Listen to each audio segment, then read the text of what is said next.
কুরুক্ষেত্র যুদ্ধে পাণ্ডবরা যুদ্ধে জয় হয়, কিন্তু এই রক্তক্ষয়ী সংগ্রাম কাউকেই সন্তুষ্ট করতে পারেনি। গান্ধারী তার শতপুত্রকে হারিয়ে শোকাহত হয়ে পড়েন। পাণ্ডব ও শ্রীকৃষ্ণ ক্ষমা চাইতে আসেন গান্ধারীর কাছে। তাদের আগমনের কথা শুনে গান্ধারী ক্রোধান্বিত হয়ে ওঠেন। তিনি শ্রীকৃষ্ণের কাছে এসে বলেন, আজ আমি এখানে দাঁড়িয়ে আমার পুত্রদের হারিয়ে বিলাপ করছি, ঠিক তেমনইভাবে একদিন আপনার যাদব বংশ ধ্বংস হবে। পাণ্ডব ও কৌরবরা যেভাবে একে অপরের সাথে যুদ্ধ করেছিল, আপনার যাদবরাও নিজেদের মধ্যে যুদ্ধ করবে এবং একে অপরকে হত্যা করবে। কেউ তাদের ঠেকাতে পারবে না, আপনিও না।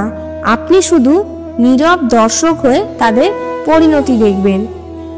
আপনিও একজন সাধারণ মানুষের মতো মারা যাবেন। যদিও শ্রীকৃষ্ণ এমনটা কোনোদিনই চাননি। তিনি ইন্দ্রপ্রস্থ পাণ্ডবদের কাছে ফিরিয়ে দিতে কৌরবদের অনুরোধ করেছিলেন, কিন্তু দুর্যোধন তা মানতে চাননি।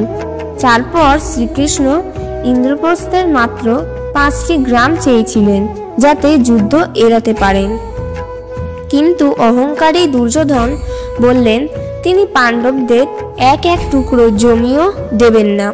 এরপর তিনি যুদ্ধের পরিণাম সম্পর্কেও তাদের নাম অবগত করেছিলেন, কিন্তু দুর্যোধন তাতে কর্ণপাত করেনি। যাই হোক, শ্রীকৃষ্ণ গান্ধারীর অভিশাপ মাথা পেতে নিলেন। কৃষ্ণ জানতেন যাদবরা অজেয় হয়ে উঠেছিল।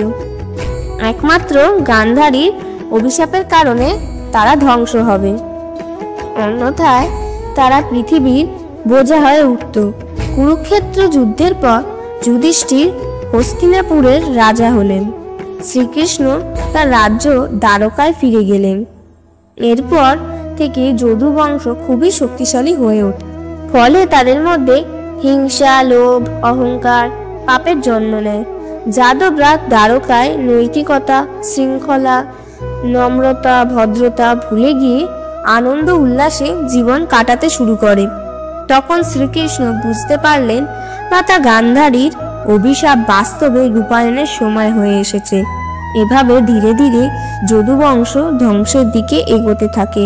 এমন সময় একবার বশিষ্ঠদেব, নারদ, বিশ্বামিত্র, দুর্বাসা প্রমুখ মহান ঋষিরা তীর্থযাত্রা করতে বের হন। তারা বিভিন্ন স্থান পরিদর্শন করে। ভগবান শ্রীকৃষ্ণ ও বলরামের সাথে দেখা করতে দ্বারকায় পৌঁছান। তখন কিছু যাদব বালক মহান ঋষিদের নিয়ে মজা করার জন্য কৃষ্ণপুত্র শাম্বকে নারীর পোশাক পরিয়ে তাকে গর্ভবতী মহিলা সাজিয়ে ঋষিদের সামনে উপস্থিত করে। তারা তাদের ভবিষ্যৎবাণী করতে বলে যে এই গর্ভবতী মহিলা পুত্র জন্ম দেবে নাকি কন্যা। ঋষিরা তাদের ধ্যানের মাধ্যমে বুঝতে পারে এ কোনো মহিলা নয়, বরং একটি বালক। তখন অন্তত ক্ষিপ্ত হয়ে ওঠে ঋষিরা অভিশাপ দেয়, যাকে তোমরা মহিলা সাজিয়ে এনেছ সে এক লোহার পিণ্ডের জন্ম দেবে, যা এই যদু বংশের ধ্বংসের কারণ হবে। অতঃপর ঋষিরা হাসতে হাসতে ঘটনাস্থল ত্যাগ করলেন। পরের দিন সকালে শাম্ব প্রসব বেদনা অনুভব করে এবং একটি মুষল প্রসব করে। এই ঘটনায় যাদবরা ভয় পেয়ে গেল। তারা তৎক্ষণাৎ উগ্রসেনের কাছে ছুটে গেল। উগ্রসেনের নির্দেশে এই মুষলটিকে পিষে গুঁড়ো করে সমুদ্রে ফেলে দেওয়া হলো, কিন্তু ত্রিভুজাকৃতির একটি অংশকে কিছুতেই গুঁড়ো করা গেল না। এসব দেখে শ্রীকৃষ্ণ কেবল হাসলেন। শ্রীকৃষ্ণ বললেন, সময় পরিবর্তিত হচ্ছে। শাম্ব তার দায়িত্ব সঠিকভাবে পালন করেছে। এই বলে তিনি ওই স্থান ত্যাগ করলেন। অক্রূর এবং উগ্রসেন উভয়ের বুঝতে পারলেন না কৃষ্ণ কি বলতে চাইছেন। উগ্রসেন রুক্মিণীকে জিজ্ঞাসা করলেন, মাতা, প্রভু কি বলতে চাইছেন? রুক্মিণী উত্তর দিলেন, স্বামী বিনাশের দেবতা ভগবান শিবের কাছে পুত্র প্রার্থনা করেছিলেন।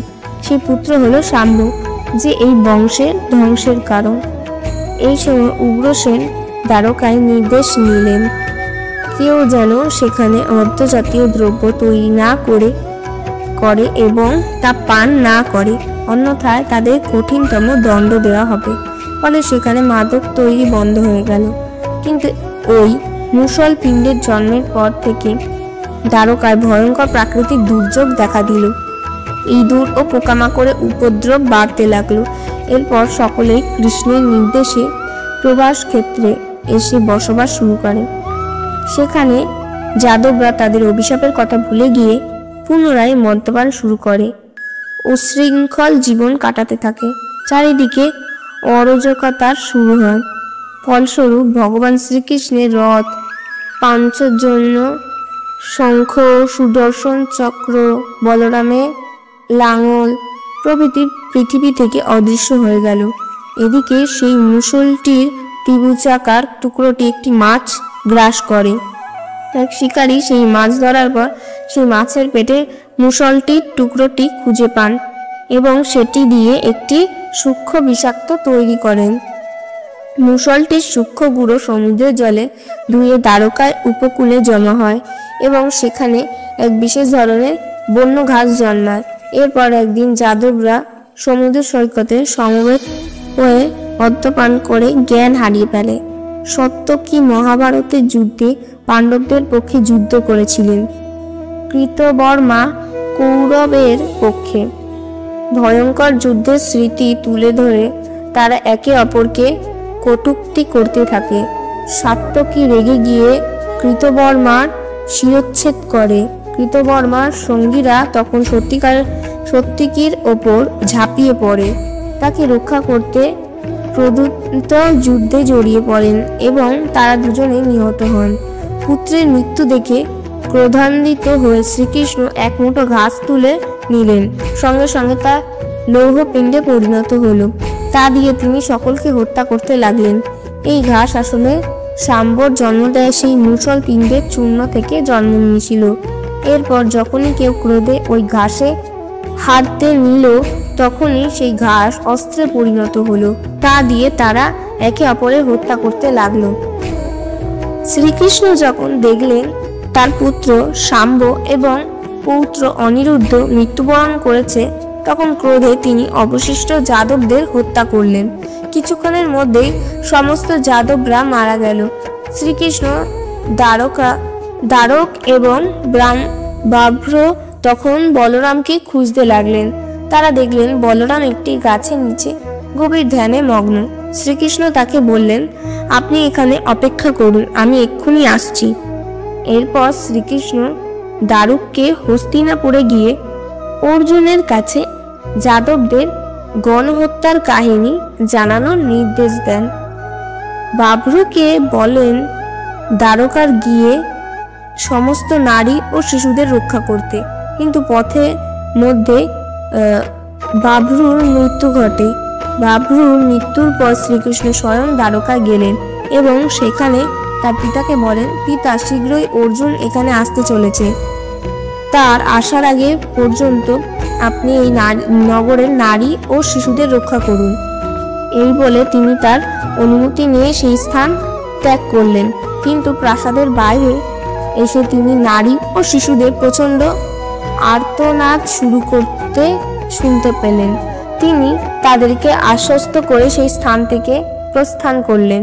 তারপর ফিরে আসলেন বলরামের কাছে।